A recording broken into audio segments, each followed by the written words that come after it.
Welcome to the Formula One World Championship, a championship where the fastest drivers of the world finally compete in an organized championship format to become the world champion. Following the end of World War II, a variety of Grand Prix races were held all around the world, but they were treated as individual races, with no championship being awarded for the best performer. 1947 saw the F1 race regulations be introduced by the FIA, but it wasn't until the fourth season in 1950 that it started crowning a champion for the whole season. The 1949 season, for instance, had 27 Grand Prix held all across the world. The best drivers during these races seemed to be Alberto Ascari and Juan Manuel Fangio, both winning 5 races each. In terms of manufacturers, Ferrari and Talbot Lago were the ones that came remotely close to Maserati's 10-win year, with 6 and 5 race wins respectively.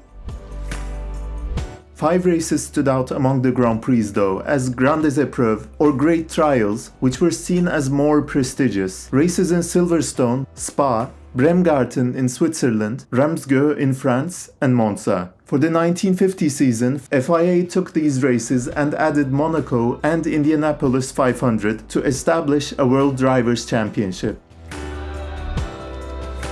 The inaugural race of the new championship was held at Silverstone. Enzo Ferrari refused to compete in this race as he found the amount paid by the race organizers to Ferrari for participating in the race to be quite small. Not a great start for Ascari's title aspirations, which took an even bigger blow when the dominance of the favorites Alfa Romeo became apparent during the race. The 4 Alfa Romeo cars were 2 laps ahead of the entire field in the latter stages until Fangio had to retire due to an oil pipe issue. Still, the Alphas managed to finish 1-2-3 and sweep the podium.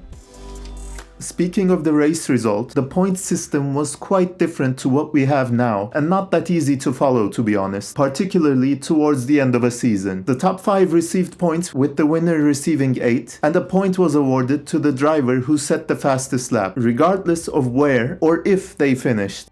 But the thing that made it complicated was that only points from each driver's 4 best results counted towards the championship. A first lap pile-up in the second race of the season in Monaco due to the track being damp led to Farina and Fagioli retire alongside 7 other drivers. Only 7 drivers reached the finish, and Fangio won the race comfortably in the lone Alfa Romeo running, a lap ahead of his rival Ascari in the Ferrari. Alfa Romeo's superiority continued in the following races. They conceded the top places only when they ran into mechanical trouble. All of the wins were exchanged between Giuseppe Farina and Juan Manuel Fangio up until the final race of the season, excluding the Indy 500, which really should never have been part of the World Championship. The Indy 500 was held on a Tuesday, only 9 days after the Monaco Grand Prix, and just 5 days before the next race in Switzerland. None of the entrants from the European Grand Prix from the rest of the calendar participated, and vice versa. The rest of the calendar was set up quite strangely as well. Even when not counting the Indy 500, the first 6 races were held in a span of just 50 days, or just a bit longer than a month and a half, and then there was a 2-month break before the 7th and final race of the season.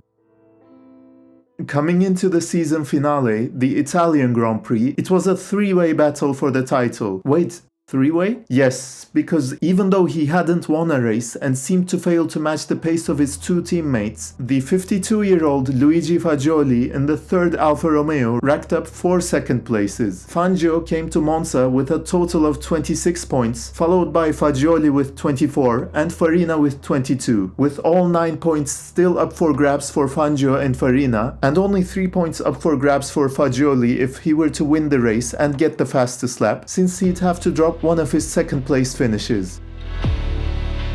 Ferrari came to Monza with a new unsupercharged 4.5-liter engine to have a chance at competing against the powerhouse of Alfa Romeo on home soil. This seemed to work as Ascari qualified second and inherited the lead in the opening parts of the race. However, the new engine couldn't withstand the pace and overheated, forcing the Ferrari driver to retire.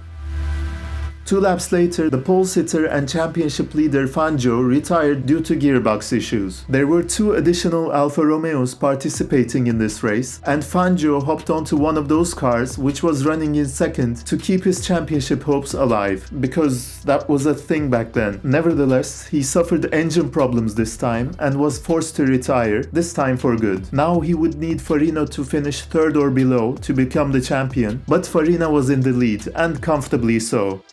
And indeed, Farina ended up winning the race with a gap of more than a minute to Ascari and became the first World Drivers' Champion at 44 years of age. He completed the season with 30 points, while Fangio trailed him with 27 and Fagioli 24.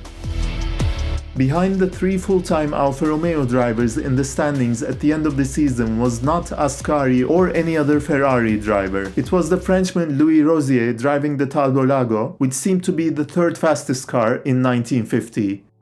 Even though the more prestigious races were compiled to create the F1 World Drivers' Championship, this championship wasn't fully organized yet. There were 17 non-championship races, with many of them being a few days apart, and 2 of them actually happening on the same day. Fangio scored 4 wins in these races, and Farina 2, perhaps a sign of things to come in the next few years. Unsurprisingly, Alfa Romeo swept the Constructors' stand. Wait, no, they didn't, because the Constructors' Championship was not a thing until 1958. Thanks for watching, and I'll see you for the 1951 season.